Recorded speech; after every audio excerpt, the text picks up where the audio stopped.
E o tal do reconhecimento, o reconhecimento facial, acabou que culminou na prisão de uma pessoa que não tinha nada a ver com a questão. E aí eu chamo a atenção para o encarceramento de pessoas pretas e justamente o reconhecimento e as condenações injustas que acontecem no cotidiano.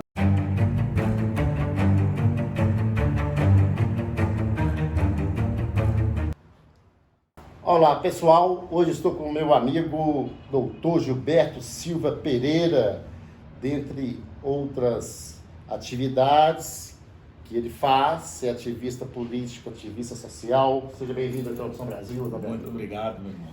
Quem é Gilberto Silva Pereira? Qual a sua história? Qual a sua trajetória? Diga para o internauta. Gilberto Silva é um jovem, uma criança que nasceu na periferia de Belo Horizonte, na zona norte de Belo Horizonte, sonhador, sonhou com ser jogador de futebol, teve ali a sua passagem pelo Venda Nova Futebol Clube, passou ali pelo Atlético Mineiro na escolinha, no infantil, sendo treinado ali pelo saudoso Seu Irineu, né? E depois, pelo próprio curso da vida, preferiu estudar, trabalhar. Aos 14 anos, carteira assinada, inclusive agora, não vou falar a minha idade, mas eu já faço 30 anos de contribuição e não posso aposentar, né? Mas então eu preferi trabalhar, assinei minha carteira com 14 anos de idade na Asprom e entrei para trabalhar no Tribunal de Alçada de Minas Gerais, extinto tribunal, que foi extinto em 2005, né, virando o Tribunal de Justiça. Nessa trajetória eu procurei estudar, então eu formei em História, fiz meu mestrado em Teologia, fiz Gestão de Recursos Humanos e alguns outros cursos, né, formado em Direito também, fiz o curso de Direito. E dentro do Historiador? Historiador, sim, e né, a minha saudosa turma do UniBH, Heloísa Greco, meus professores, Geraldo Márcio, uma turma fantástica, e eu passei no tribunal em vários cargos, né? Passei ali de office boy a operador reprográfico, para quem não sabe, xerox, né? Reprográfico é para ficar mais bonito. Fui porteiro do tribunal e, por fim, cheguei à assessoria de desembargador, né? Com 14 anos de idade, eu saí do tribunal aos 32 anos de idade, então pode fazer o cálculo aí, eu fiquei no tribunal 18 anos, passei a minha pré-adolescência, adolescência, juventude, né, e período adulto também dentro do tribunal, exercendo ali a função com o maior zelo, onde eu resolvi... Quando era na Afonso Pena? Eu fui do tribunal na Francisco Salles e depois, quando houve a unificação dos tribunais, né, eu fui para a Raja Gabalha. Eu não cheguei, eu acho que eu fiquei algum tempo na Afonso Pena, fiquei uns 2 meses na Afonso Pena e fiquei de fato depois na Raja Gabalha. Então essa é a minha história, uma história de busca por estudo, melhoria de vida, como diz a música dos Racionais, né, contrariando as estatísticas, justamente para buscar um lugar melhor, não só para mim, mas para meus familiares e, sobretudo, para o povo preto, porque nós precisamos sempre de representatividade e essa representatividade ela pode ser feita através de políticas públicas, mas pode ser feita também através do nosso esforço, da nossa vontade de estar defendendo os direitos das pessoas. Então, basicamente, esse é o Gilberto Silva, que hoje atua no direito, atua muito nas questões de teologia, e a história vem acompanhando todo esse processo também. Você falou pessoa preta. Se você me chamar, por liberdade, chamar de amigo, me chamar de branco, eu não posso te processar?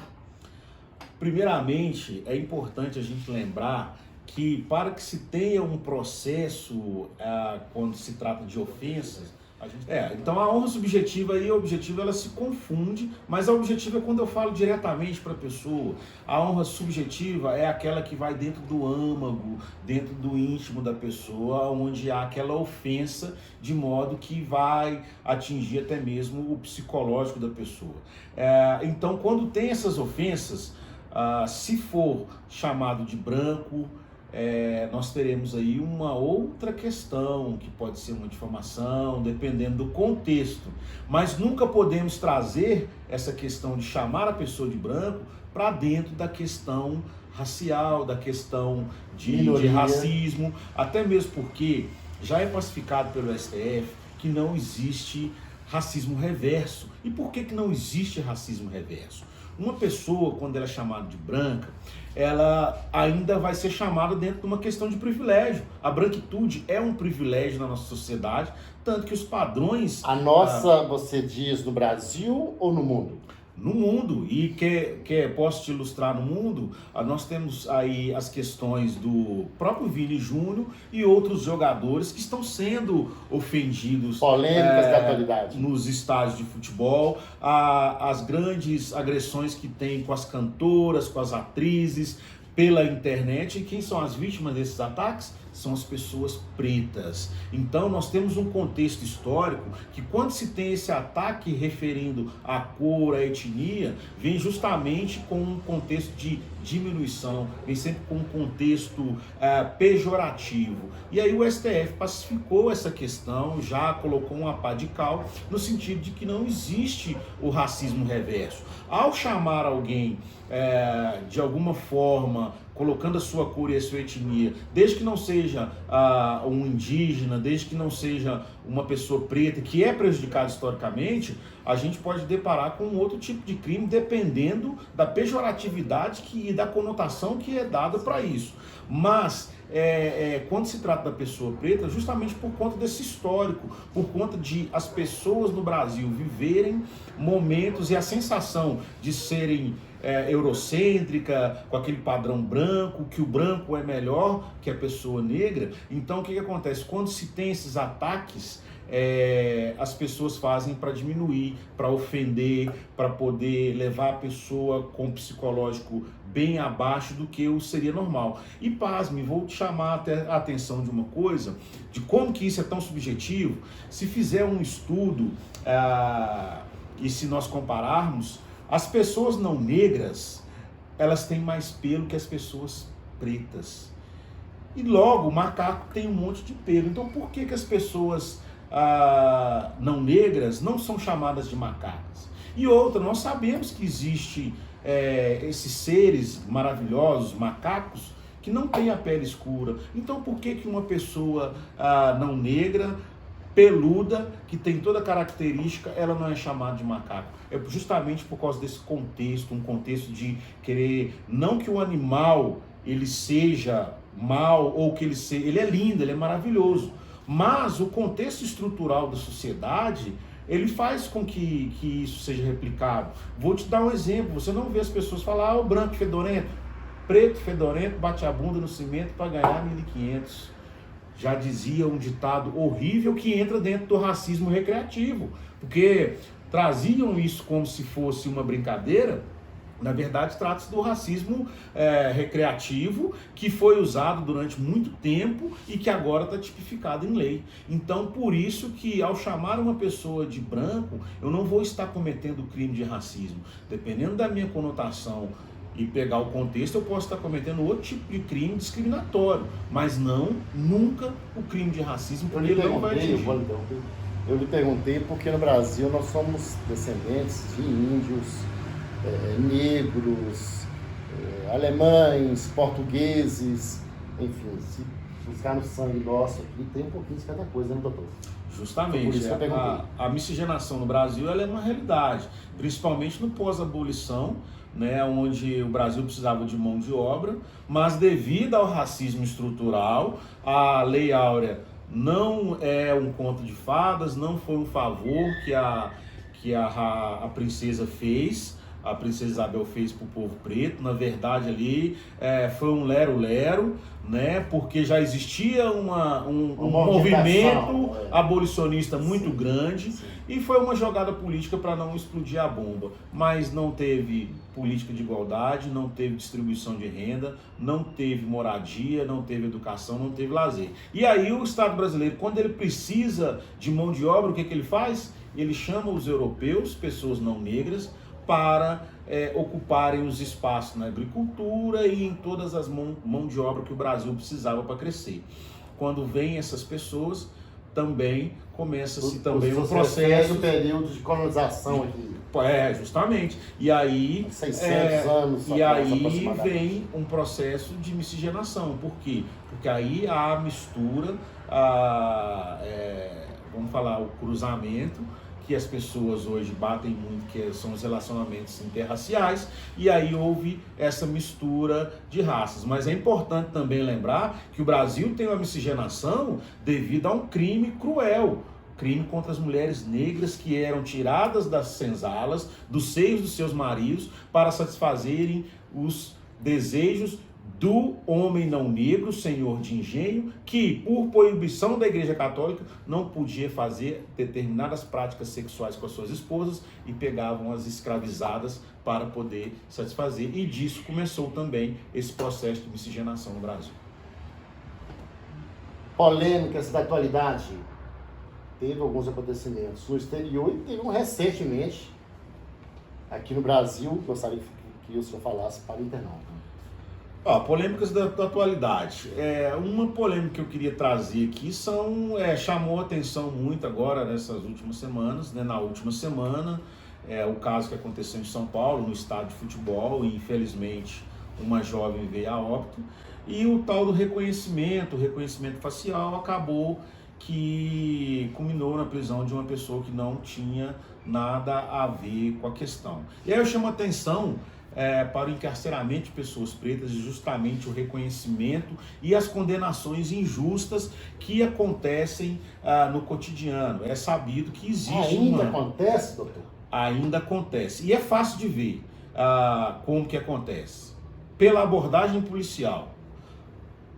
Existem os grandes profissionais da polícia, mas existem aqueles que vivem ainda de um racismo estrutural. Não vamos generalizar os profissionais da segurança pública, mas vamos trabalhar dentro da exceção, porque essa exceção leva muitas pessoas ao encarceramento. Então, a abordagem ainda com a pessoa não negra é diferente da pessoa preta. Por que que é diferente? Aquele conceito já de lombroso, que as pessoas tendentes a cometer crimes são as pessoas pretas, o fenótipo, o crânio, foi tudo estudado e chegou nas pessoas pretas. E aí a gente não precisa ir muito longe. A história do Brasil, ela traz um histórico de criminalização das pessoas pretas. Então, quando as pessoas passam na rua e vê uma pessoa preta, automaticamente ela coloca a bolsa debaixo do braço e já vai atravessando para o outro lado. Vamos olhar para uma outra forma. Eu sou um cara que ando de terno constantemente. Eu detesto ir no shopping de terno e detesto de bermuda. Porque se eu vou de terno, alguém me cutuca e pergunta onde que é a loja tal. Porque a visão que ela tem de subalternidade, eu sou o segurança do shopping. Mesmo eu estando com um terno da Brooksfield, diferente do que seria um terno tipicamente de um segurança. Vem até a mim, supermercado é a mesma coisa. E se eu vou de bermuda, de chinelo, as pessoas da segurança já me seguem, já me olham de outra forma. De modo que pessoas já levantaram quando eu cheguei na praça de alimentação.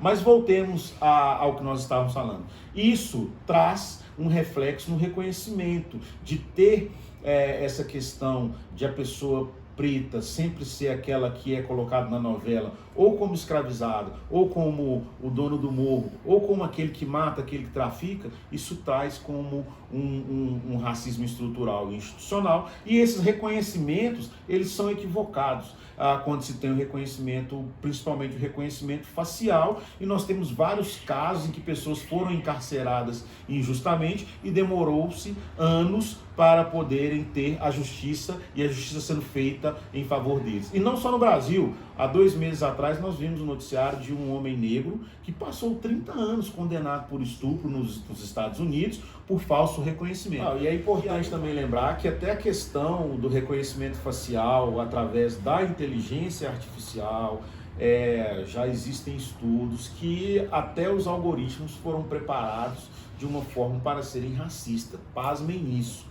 Quando ele pega o fenótipo, ele faz um reconhecimento de pessoas pretas. Então, por isso que hoje, na maioria dos estados brasileiros, não se usa mais a inteligência artificial e o reconhecimento facial, digamos assim, uma forma mais popular ou reconhecimento eletrônico, justamente porque os algoritmos eles confundem e em determinadas cenas e situações ele enxerga um criminoso como uma pessoa preta, por isso que também há o grande encarceramento de pessoas pretas. E é importante falar dessa questão do encarceramento de pessoas pretas, não com um viés político, como a gente teve há pouco tempo aí umas discussões sobre o racismo estrutural e o racismo institucional. Na verdade, é importante, né, que o internauta, quem está nos assistindo, saibam uma coisa: racismo é crime, ponto.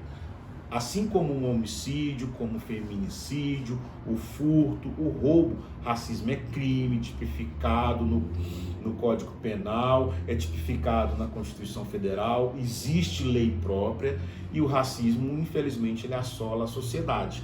E não é só contra o negro. Não, o racismo pode ser contra os indígenas. Negativo no período dos indígenas aqui. Onde foi? Aqui mesmo em Brumadinho, a questão das minorias, atuando também em relação aos indígenas, né? E então a gente tem que lembrar dessa questão. Misturou-se muito o racismo-crime com uma discussão de ideologia política, até mesmo político-partidária.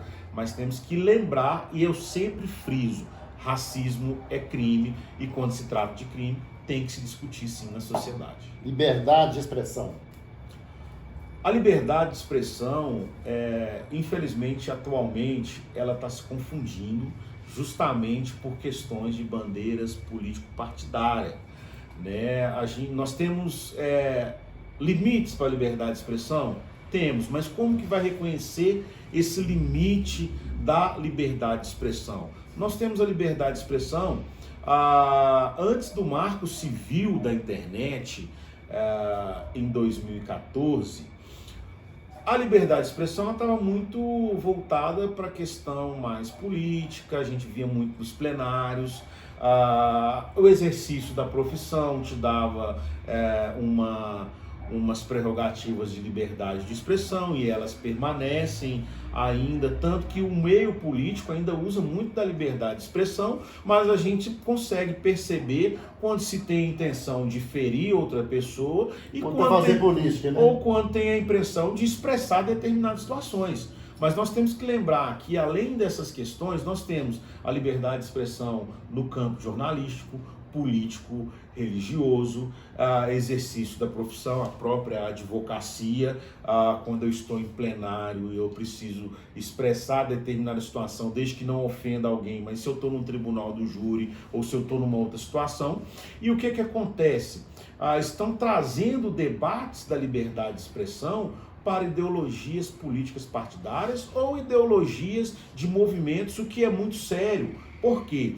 Porque se nós nos atermos a essa questão, nós vamos silenciar a sociedade.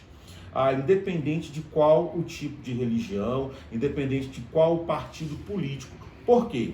Vou dar um exemplo. Independente de qual tipo, de quem está no comando da nação? De quem está no comando, justamente. Existe alguma diferença nos últimos 10 anos que o amigo gostaria de mencionar? Melhorou, piorou? Na verdade, nós tivemos uns 4 últimos anos que fizeram uma bagunça com o termo liberdade de expressão, abrindo espaço para que houvesse cometimento de crimes, né? Principalmente contra as mulheres, crime contra as minorias, pessoas pretas, contra a comunidade LGBTQIA+, enfim. Infelizmente nós tivemos liderança no Estado brasileiro que bagunçou a liberdade de expressão e usou muito desse Instituto da Liberdade de Expressão, né, que para o internauta entender está esculpido na Constituição Federal e em legislações específicas dependendo da profissão. Então a liberdade de expressão é uma realidade, só que nós não podemos também usar essas questões de ideologia partidária, religiosa, para cometer crimes. E também não podemos usar de pessoas que às vezes praticam a liberdade de expressão sem dolo, sem intenção de ofender a outrem, e simplesmente defendendo. Um bom jornalismo independente, por exemplo. Só voltando, independente da ideologia dele, o que ele defende de crença, infelizmente algumas pessoas estão misturando essas questões, né, talvez com viés político partidário, e aí nós estamos passando por um procedimento que pode ser um procedimento de silenciamento da sociedade. Isso não importa se a pessoa é cristã, se a pessoa é de religião de matriz africana, se é um padre, se é um pastor, se é um político. Nós temos que lembrar o seguinte: a liberdade de expressão, a gente tem essa liberdade de expressão no Brasil porque está na Constituição Federal. Mas quando eu estou expressando, eu estou cometendo crime ou não? Porque não adianta eu achar que a minha ideologia, quando eu expresso, não está ofendendo outrem. Mas se outrem expressar, está me ofendendo, né? Então nós temos que pensar nessa questão, porque a liberdade de expressão ela ainda precisa ser aprimorada, precisa ser mais estudada para que se tenha delimitações, porque senão nós entraremos numa guerra de um contra o outro. Agora você cometeu um crime contra mim. Agora você cometeu um crime contra mim. E quem segue a Sagrada Escritura não vai poder expressar o que está lá. Quem segue ao Corão não vai poder expressar o que está lá. Quem é de religião de matriz africana não vai poder expressar toda a sua crença, toda a sua questão, porque vai ofender o outro. E aí é onde que nós iremos parar? Nós temos que colocar um limite sem usar ideologia partidárias. Temos que colocar um limite. Quando houver cometimento de crime, sim, deve-se acionar todos os órgãos responsáveis para que se apure. Todavia, nós não podemos precipitar, porque quando há a precipitação nos institutos jurídicos, eles enfraquecem, e quando há o enfraquecimento, ele perde o sentido. Então, ao invés de eu defender o meu direito, eu estou dando, na verdade, munição, arma, para aquele outro que quer ofender, usar das prerrogativas para de fato ofender, justamente por conta de quê? Uma coisa que a gente fala muito, por causa de picuinha, né? Então nós temos que prestar atenção. A liberdade de expressão, ela está presente, mas nós temos que fazer uma diferença quando é uma liberdade política, quando é uma liberdade de um líder eclesiástico, quando é uma liberdade no exercício da profissão, seja do jornalismo, seja da advocacia. Então nós temos que conscientizar que não podemos fazer vingança ou muito menos buscar um falso encarceramento por alguém que teve a liberdade, expressou determinadas coisas. Nós temos que lembrar também que existe... Quando o amigo fala nós quem? Quando falo nós, eu falo a sociedade. E deve ser ensinada também, transmitida para os internautas, para os brasileiros que não entendem. Que tem pouca informação. Quando eu falo tem pouca formação. Quando eu falo nós, estou falando da sociedade. E aí eu me incluo.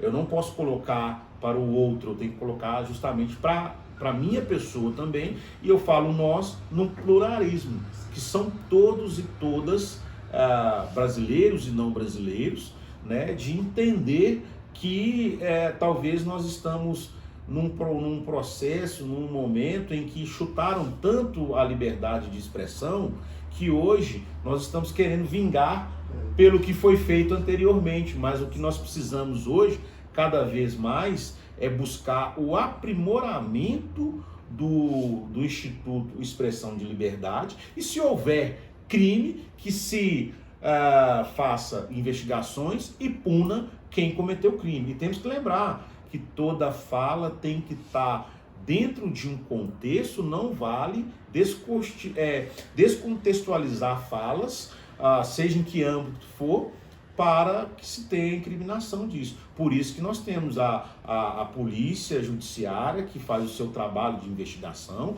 nós temos o Ministério Público e nós temos o Judiciário, justamente para que eles façam um julgamento dentro do que está na lei. Dentro do que está, interrompendo, na Constituição Federal de 1988, chamada Cidadã, que muitos criticam.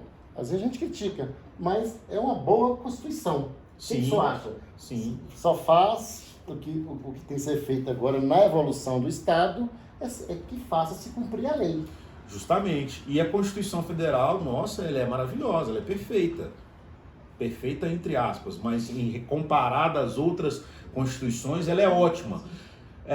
Só que quando eu falo, quando eu coloquei esses órgãos para apurar, não é dentro do Instituto de Liberdade de Expressão, é se a pessoa usou o Instituto da Liberdade de Expressão para cometer crime, porque aí também eu posso esconder atrás de uma prerrogativa e cometer crimes. Não podemos cair nessa cilada também, né, de quando a pessoa usa da profissão ou do seu exercício político ou eclesiástico para ofender a honra de outro, para cometer crimes que já estão tipificados na lei. Aí vamos falar LGBTfobia, que está tipificado na Lei 7.716 de 89, que é a lei de racismo, e que por analogia se aplica à LGBTfobia, é o crime de racismo nessa lei que eu estou falando, e também que está na Constituição Federal, é a injúria racial, e aí usar até mesmo do racismo recreativo e falar que foi uma liberdade de expressão. Em São Paulo nós tivemos aí um problema muito sério de um julgado em primeira instância, primeira instância, em que o juiz falou que determinado vereador ele estava brincando quando ele fez uma questão com conotação racial. Só que, pasme, talvez o magistrado não se atentou para uma questão que a Lei 14.532, agora de 2023, ela tipifica o racismo recreativo como crime, né? E isso já vinha há um bom tempo, quando o professor Adilson Moreira, no seu livro Racismo Recreativo, ele traz ilustrações de falsas brincadeiras que eram para cometer crime. Então, nós temos que pegar toda essa questão e entender os limites da liberdade de expressão, quando há o crime e quando há também, não podemos deixar de falar, uma questão de viés político partidário ou de militância, onde se quer, talvez não uma vingança, mas se quer recuperar os 4 anos do Brasil que foi jogado no lixo há pouco tempo, devido justamente a essas falas que foram reforçadas, e tentar vingar agora. Nós temos que sempre lembrar o seguinte: o que manda é contexto. Como é usado muito aí pelos cristãos e teólogos, texto fora do contexto é desculpa para pretexto. Então, vídeos fora de contexto ou falas fora de contexto podem ser pretexto para alguma questão. E isso envolve toda e qualquer coisa, seja religiosa, seja política, seja no exercício do jornalismo e da advocacia, conforme eu já frisei. Esse é do nosso time, esse é da nossa família Interlocução Brasil. Vivendo e aprendendo. Eu agradeço imensamente a participação sua no nosso programa Interlocução Brasil, e aos internautas que nos acompanham. Curtam o nosso canal, temos agora o site, ele é um dos nossos colunistas, www.interlocucãobrasil.com.br. Tem YouTube, Instagram. Mais uma vez, meu irmão, tamo junto. Te agradeço, é sempre um prazer estar aqui podendo dialogar com esse papo saudável e interessante e importante para toda a sociedade brasileira.